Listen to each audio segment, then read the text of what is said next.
Good evening, ladies and gentlemen. Today I will be analyzing the business structure of the SSC.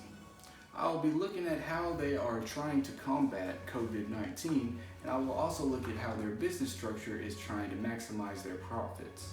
Many of you know the SSC because it has been in the news recently.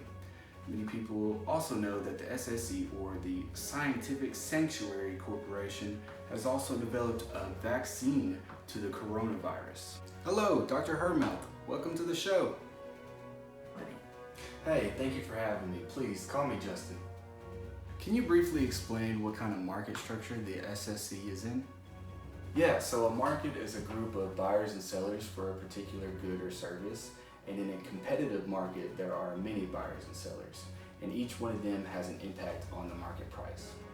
Not all goods and services, however, are sold in a perfectly competitive market. Some markets only have one seller, and this seller sets the price. This would be the case in a monopoly.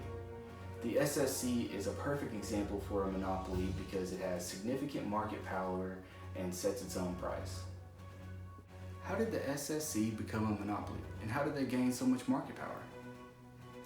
The SSC would be an example of a government-created monopoly. With the spread of COVID-19, President Trump has granted a patent to CEO Ben Dover for his newly discovered vaccine. This gives the company exclusive right to manufacture and sell the vaccine for up to 20 years. The intention for this, since the SSC has so much market power which could boost profit, they can better allocate their resources and ultimately help them in research efforts to better combat COVID-19. Well, Justin, it is very obvious about how contagious the coronavirus is. It is spreading like wildfire all over the world. If demand for a vaccine is so high, shouldn't that mean that they should charge higher prices? Not necessarily. Because a monopoly is a sole producer in a market, it faces a downward sloping demand curve. This means, as a result, the monopoly has to accept a lower price if it wants to sell more output. So if a company wants to produce more, their price will go down.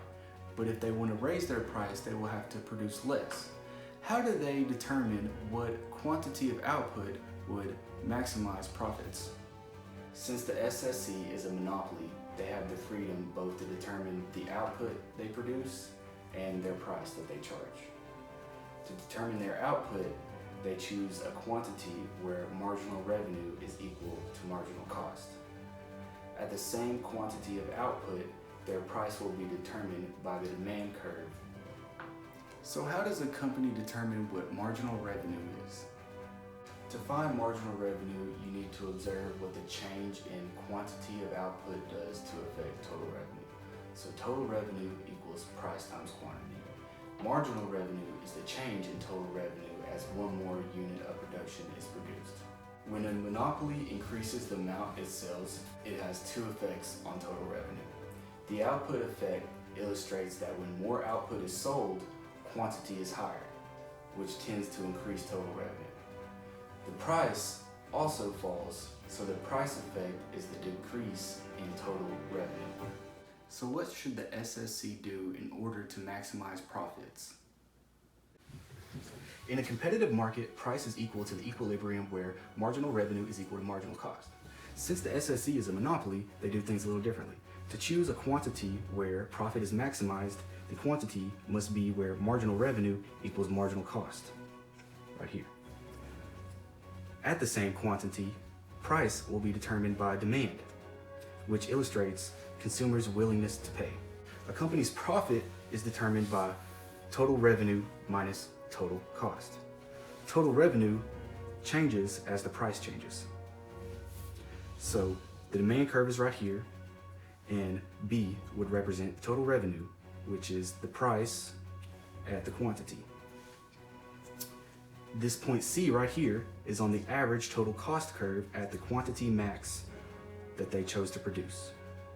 This box right here represents the profit, where total revenue minus total cost at the quantity equals their profit. Is it possible for the increased prices of the monopoly to decrease demand since consumers are less willing to pay that higher price? This is not true in this case. First of all, the demand for the vaccine is very high as the global pandemic is getting worse every day, especially since there is no close substitute for the vaccine. Also, since the SSC is a monopoly, they face a relatively inelastic demand curve. Elasticity is a measure of the responsiveness of quantity demanded or supplied to a change in one of its determinants.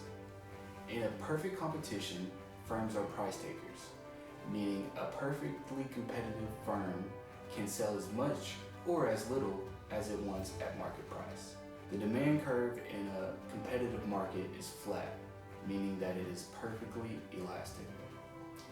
By contrast, because a monopoly is the sole producer in the market, its demand curve is the market demand curve. Demand is said to be inelastic if the quantity demanded responds only slightly to changes in the price. Monopolies are not perfectly inelastic though, because its changes in price still affect demand.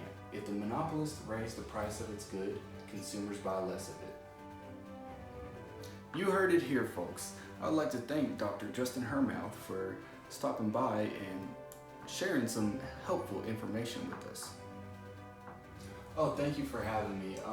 It's been a blast. I really enjoyed doing this. And if I had to tell the viewers anything, it would be just look up my SoundCloud. Got a new mixtape coming out soon, so it's gonna be fire.